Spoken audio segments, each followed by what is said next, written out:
Alright, so I've been waiting to go over the drivetrain because I wanted to test and tune and just figure stuff out. It's the first time that I've done chains myself, and I knew it would be a learning experience doing it, and it has been. So there's some changes I'm working on.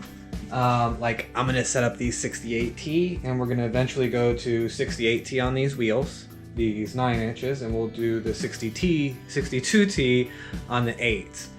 And then I'm going to change the motor pulley from a 10 to a 12. And that'll basically give me the same on both of them. The thing is, I need to do some milling on this and get this center widened a little bit so that I don't have rubbing.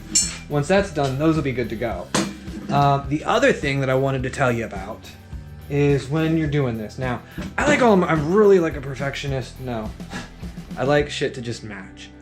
If it's hexes on the outside and nuts on the inside on my hubs, I like them all to be like that. So when I put this together, that's how I did it. And you see, just like this on the outside, like the fronts and the backs, like every other AT tire I have. And then this is the inside. The issue is if it derails, do you see that right there? If it derails, your chain derails for any reason, which it's gonna fucking happen apparently, is what I've realized, like just even testing and tuning. If that chain catches on one of those, it can actually just lock that fucking wheel up no matter how fast you're going, whether that's 10 or 35 miles an hour, and you don't want that to happen. Like this, you have a lot less to work with there, so that's nice.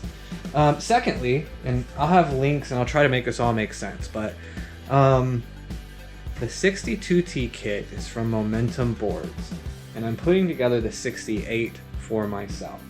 But because the 62T, they designed it apparently for use with 8-inch hubs, 8-inch wheels.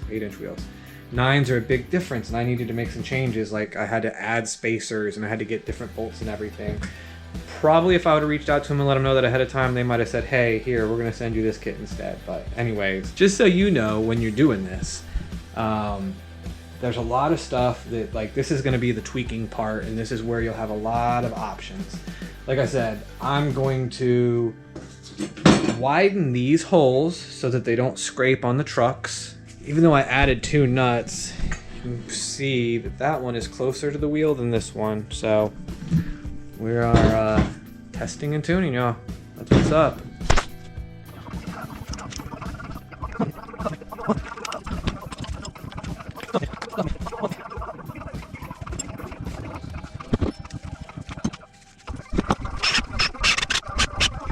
Alright, so I will line up this area right here.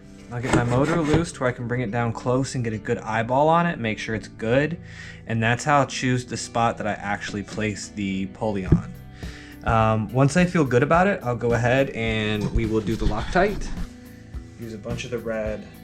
This is the one thing that I've struggled with, even using red Loctite. I've had these grubs back out. So I may have more info on this. I don't know, as the series goes on. Put a guy up in there.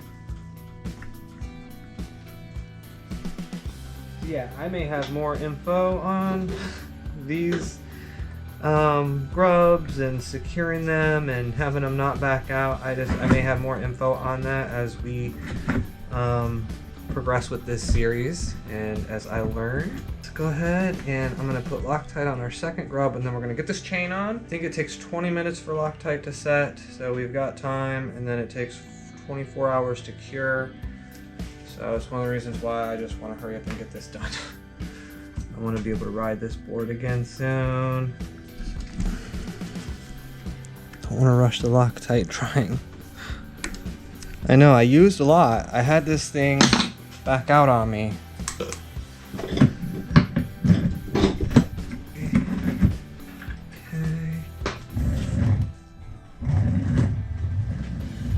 So that's pretty much it. Like I said, we just want to make sure you're nice and lined up here with these. We're gonna let that red Loctite sit overnight, and I am just sliming my rear tires. I don't want to have to take these apart, and I don't want to get flats. This has worked great with my MBS board. So I'm putting slime in the rear tires of this board. I probably won't do the front. I won't do the front tonight. I'll probably do them another night, but if you haven't done this, it's super simple. The kit comes with this. It's got a tube. You deflate your tires. This is the cap, and it's a valve remover. So you want to remove the valve from the valve stem.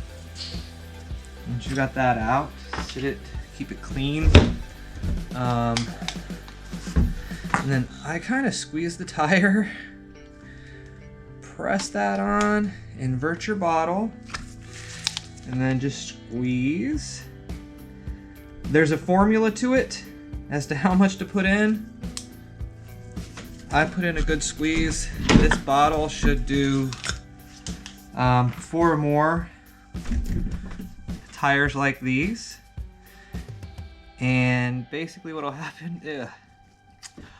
will happen is as the wheels spin around, this spins centrifugally and evens out. If you do get a puncture, like from a blackberry thorn or something, which I ride through, you do get a puncture, this will auto seal it, and just like, it's got a bunch of threading in it, and the threads will just patch it right up. So anyways, that gets me ready for the AT. We'll be pretty much ready to go. I'm gonna finish off some tweaks on these guys, get them ready. We'll probably have another redo on this sometime down the road where I swap for the 68s on this and put the 62s on the 8-inch wheels, so we have kind of like some street wheels or some smaller wheels for jumps or tricks. I don't know. We'll see what the fuck I come up with. Yeah, drop me a comment below. If you have any questions, let me know. If you have any input on chain drive or any tips or anything like that, give me a holler. It's my first chain drive system, so yeah, that's what's up, guys.